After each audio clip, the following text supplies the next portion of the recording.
So what should we be doing now to prepare for our fall garden in the middle of summer in the heat and the humidity?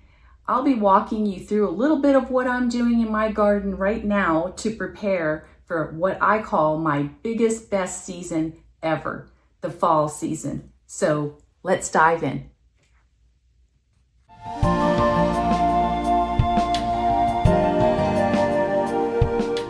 So here's a perfect example of what my garden looks like at the moment. uh, Before I pull out any of the disease kind of spent cucumbers. You can see here they have mosaic virus on them.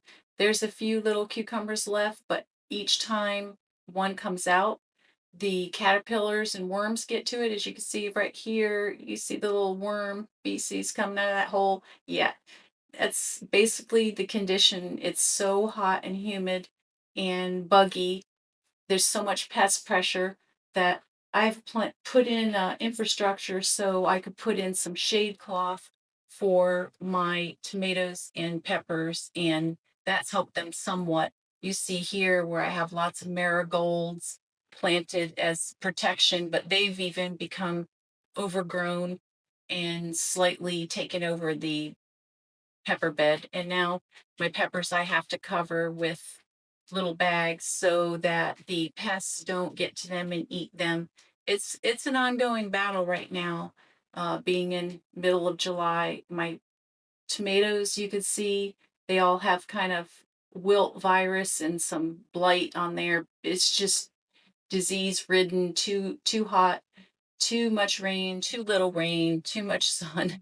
Even with the shade cloth that I had over it, it helped somewhat. These peppers I'm going to overwinter, so I've been transplanting and taking good care of those. But the rest of this I'm going to pull out for fall in preparation, taking care of putting in some new compost and different things in my plant beds, just to get ready and clear all this out. There's no airflow in there for my peppers, which I am going to keep in the beds. And as you see, I've transplanted these and put new compost in there and everything, and I'm going to overwinter them so that I can put plastic. Here is where I had a frame for the summer. If you can get a frame of some kind over, it does extend your season a little bit. Now I've pulled out all of the tomatoes and the extra plants that were dying and weren't doing well. And this is about the time of year when you've gotten most you can get out of your cucumbers too. So you see, I pulled all those out and I cleared out a lot of the flowers. I left a few, and some garlic chives are in there. This is where I'm going to put my onions along with my peppers. I cleaned out these little beds that are self-watering in preparation to plant my seeds.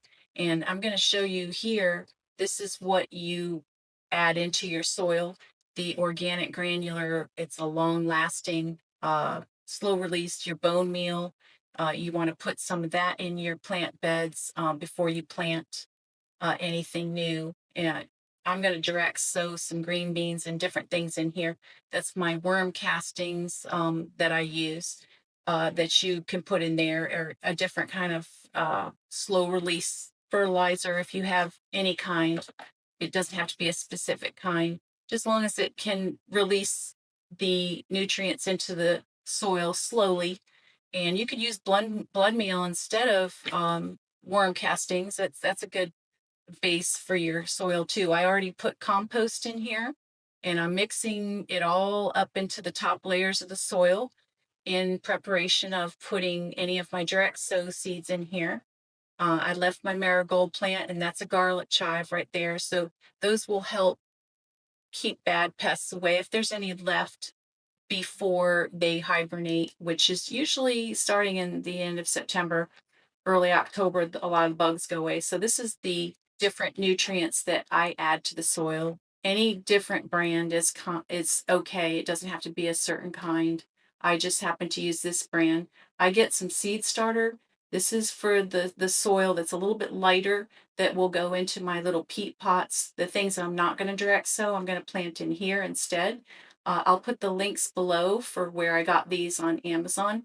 These self-water, you just pour water into the trays and it'll pull it up into the little pots to keep your little seedlings watered.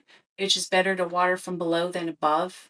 They don't get as much disease. And these happen to come with a dome, which is really nice so that you can kind of regulate the weather, the rain. I keep these outside on my porch.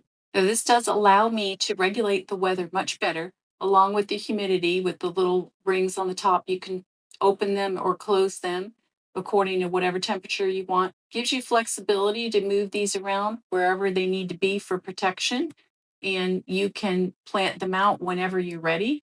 It just helps to plan ahead and have these peat pots that you can plant right out. They're biodegradable. You don't have to pull out the seedlings, and that's handy too.